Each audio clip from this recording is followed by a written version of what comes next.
Assalamualaikum warahmatullahi wabarakatuh.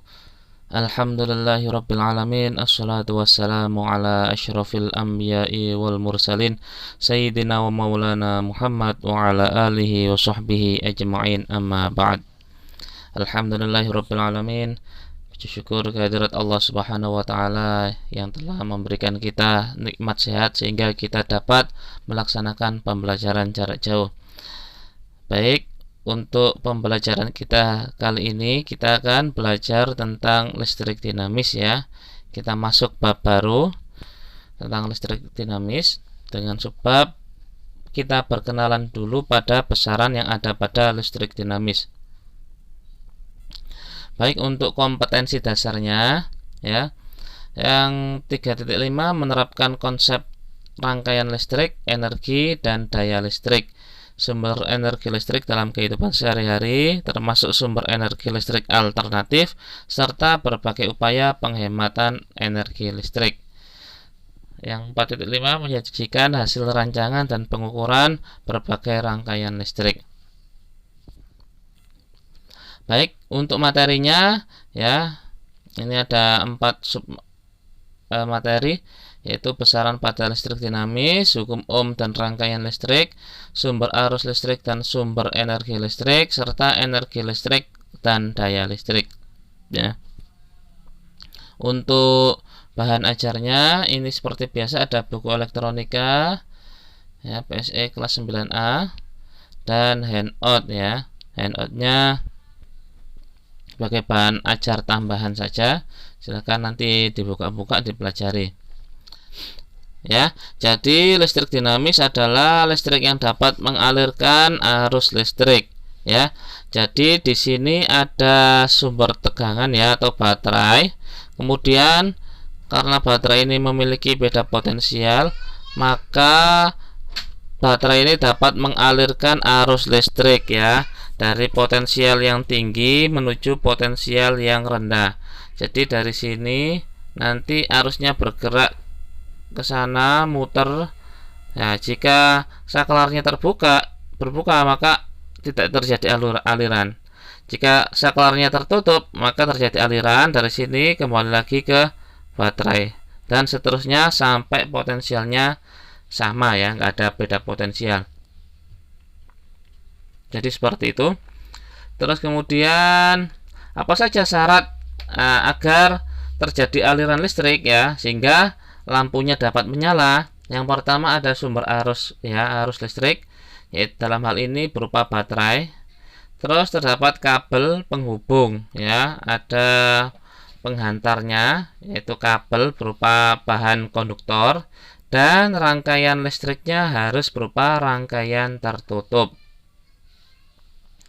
Seperti yang sudah saya jelaskan tadi, kalau ya saklar yang ada di sini ini terbuka, maka tidak akan terjadi aliran arus listrik ya.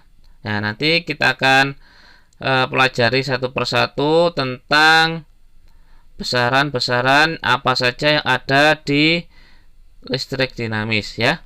Nanti seperti itu. Oke, pernahkah kalian memperhatikan atau melihat ada peringatan ya, peringatan tegangan listrik tinggi, yaitu sebesar 500.000 volt ya. Biasanya peringatan seperti ini ada di gardu listrik ya, gardu listrik PLN. Itu ada tulisan seperti ini. Nah, yang dimaksud dengan tegangan itu apa? Ya, tegangan itu tidak lain adalah beda potensial antara dua titik dalam rangkaian listrik. Besaran ini mengukur energi potensial dari sebuah medan listrik yang dapat menyebabkan adanya aliran listrik dalam sebuah rangkaian. Ya. Jadi ini adalah sebuah beda potensial seperti apa yang sudah kita pelajari di bab listrik statis kemarin. Ya, nanti kita bahas sekilas. Nah, ini adalah besaran tegangan listrik dapat diukur dengan voltmeter ya. Voltmeter itu alat pengukur tegangan listrik. Satuannya adalah volt. Ya, jadi ini adalah satuan dari tegangan listrik adalah volt. Ini contoh alat yang dipakai untuk mengukur tegangan listrik, yaitu voltmeter. Biasanya voltmeter ini sudah jadi satu dengan ampermeter dan ohmmeter ya, atau yang lebih kita kenal dengan istilah multimeter atau avometer ya, sama saja. Nah, untuk rangkaian untuk mengukur tegangan listrik itu bisa kalian amati di sini ya. Ini rangkaian untuk mengamati tegangan listrik, yaitu dirangkai secara paralel ya. Jadi yang kayak geraji ini adalah hambatan. Terus yang bulat ada lingkaran V-nya ini adalah voltmeter ya, harus dirangkai secara paralel. Atau bisa juga kalian lihat untuk rangkaian yang di sini ya. Jadi ini sumber baterai, sumber tegangan baterai atau aki. Ini lampunya, yang ini voltmeternya ya. Jadi harus dirangkai secara paralel. Nah, ini kita pelajari sejenak ya. Apa sih beda potensial atau tegangan listrik itu ya? Awal mulanya itu terdapat pada dua benda yang memiliki potensial yang berbeda ya. Katakanlah untuk contoh satu ini, itu yang benda sebelah kiri ini ada 7 elektron ya, ada 7 muatan negatif, dan di benda sebelah kanan ini ada 3 benda bermuatan negatif ya. Yang ini 7, ini ada 3. Oke. Setelah dihubungkan antara benda 1 dan benda 2, maka terjadi aliran.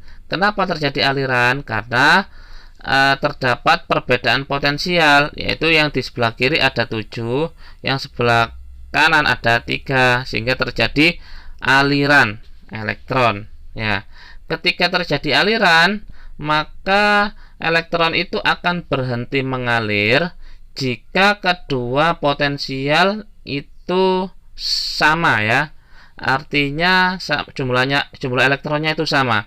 Jadi benda yang sebelah kiri ini ada 5 elektron, yang sebelah kanan juga ada 5. Ya, kalau sama-sama ada 5, maka ini dikatakan potensialnya sama. Artinya nggak ada perbedaan potensial, nggak ada beda potensial. Akibatnya apa kalau nggak ada beda potensial?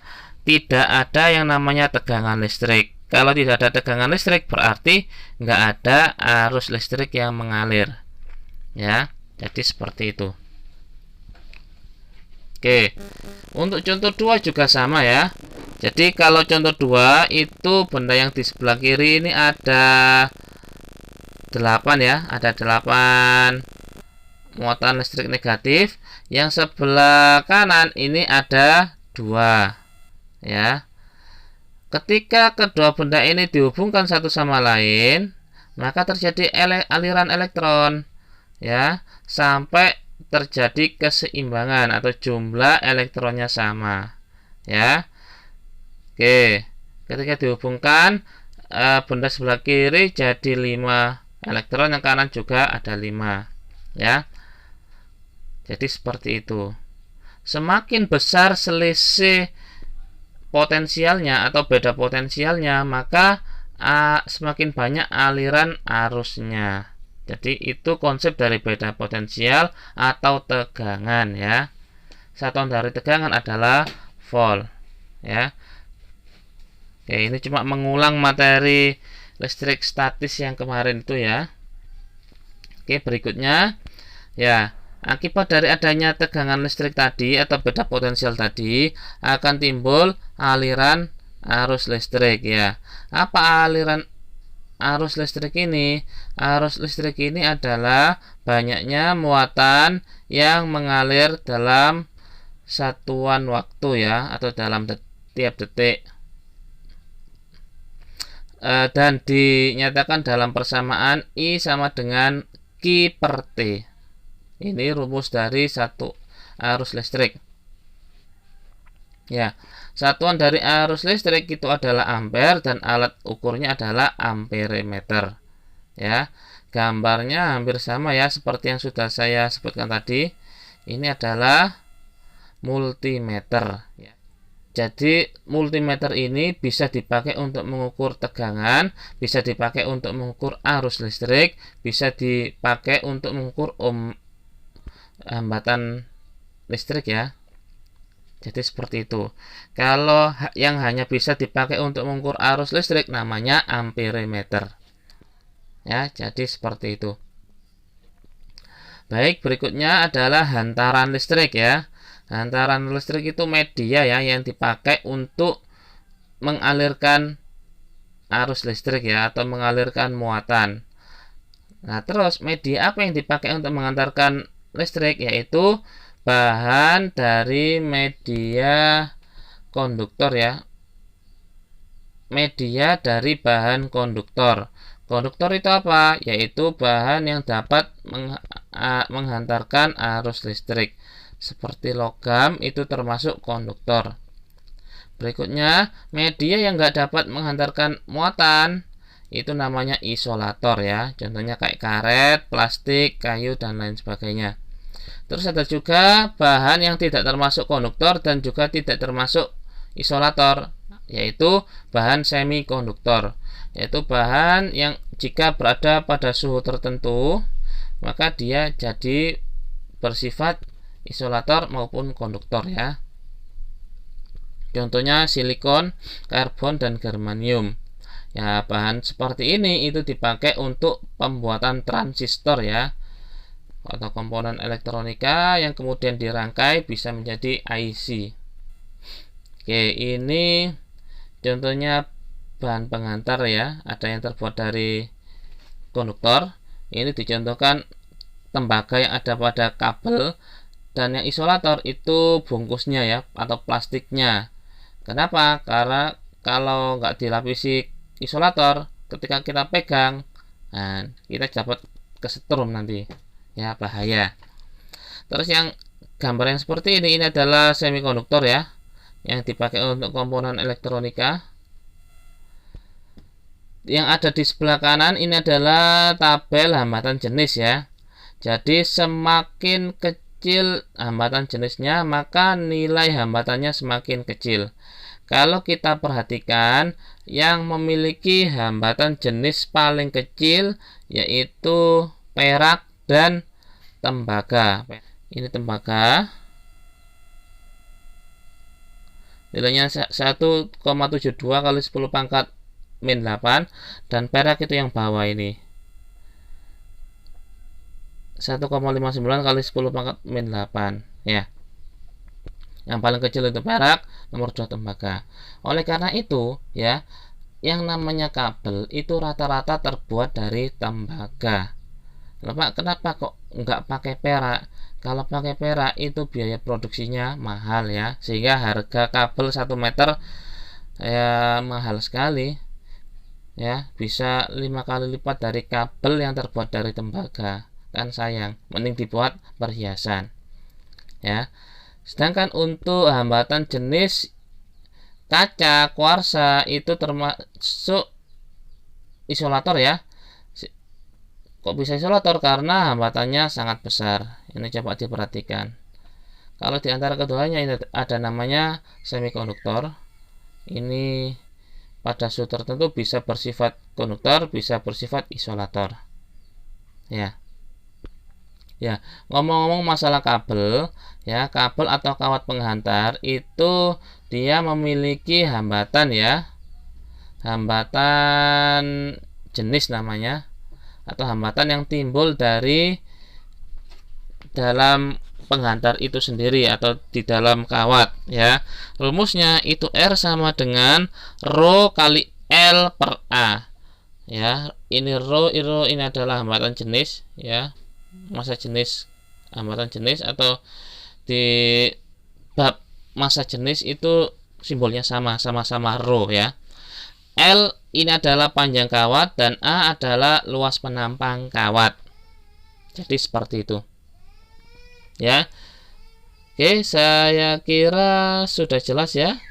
Kalau ada pertanyaan silakan ditanyakan. Kalau nggak ada, ya ini ada tugas seperti biasa, silakan dikerjakan. Tugasnya cuma mengidentifikasi besaran-besaran yang ada di listrik dinamis ya. Yang nomor 1, silakan ada tabel berisi besaran listrik dinamis, satuan dan alat ukurnya. Silahkan diisi titik-titiknya ya. Contoh misalkan di sini ada besaran tegangan. Besaran tegangan ini satuannya apa? Kamu isi di sini dan alat ukurnya apa? Ya, ini mengerjakannya boleh pakai tabel, boleh tidak pakai tabel ya, terserah. Yang penting nomor 1 tegangan, satunya apa, alat ukurnya apa gitu ya. Terus yang tugas yang nomor 2 ya, silahkan nanti kamu cari kepala charger HP ya. Di kepala charger HP itu nanti akan ada informasi besaran listrik dinamis, pasti ada ya. Kalau nggak di charger HP, kamu bisa pakai charger laptop ya. Itu di sana pasti ada informasi mengenai besaran listrik dinamis. Terus kemudian kamu jelaskan besaran apa saja yang ada pada kepala charger tersebut ya. Jadi kepala charger itu yang saya maksud adalah yang dicolokkan ke listrik gitu loh, bonggolnya itu loh. Silahkan difoto informasinya terus dijelaskan ya. Oke, kalau nggak ada pertanyaan, semoga apa yang sudah kita pelajari hari ini menjadi ilmu yang bermanfaat, menjadi ilmu yang barokah. Akhiran wabillahi taufiq wal hidayah. Wassalamualaikum warahmatullahi wabarakatuh.